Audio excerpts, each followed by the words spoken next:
The skirt brush attaches to your drywall sander's dust shroud. It provides a barrier that contains the drywall dust within the shroud, but still allows air to pass through for the dust collection. It also scrubs dust off of the drywall. Over time, the brush will wear down, and dust will leak from the sanding head. Replacing the skirt brush is a repair that you can do yourself, and I'm going to show you how. Hi, I'm Mark Socha.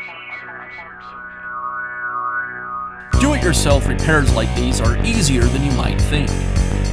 From lawn machines to cordless drills, kitchen mixers, Outdoor grills. our how-to videos walk you through each repair from start to finish. So doing it yourself means never having to do it alone. Let's get started. I'll begin by removing the sanding pad from the sander.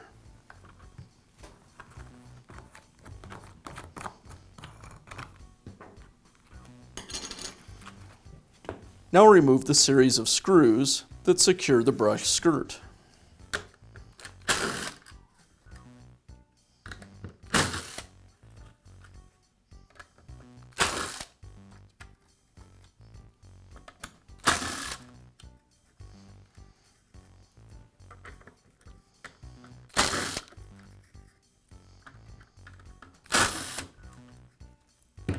With the screws removed, I can pull the skirt away from the shroud.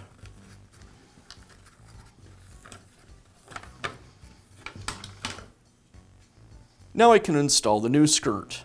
I'll align the seam so it's halfway between two of the screw holes. Then I'll work the skirt back onto the shroud and re-secure it with the screws. And that's how easy it is to install a new skirt brush on your drywall sander. Be sure to check back often for new videos and expert advice. If you found this video helpful, give us a thumbs up. And leave a comment.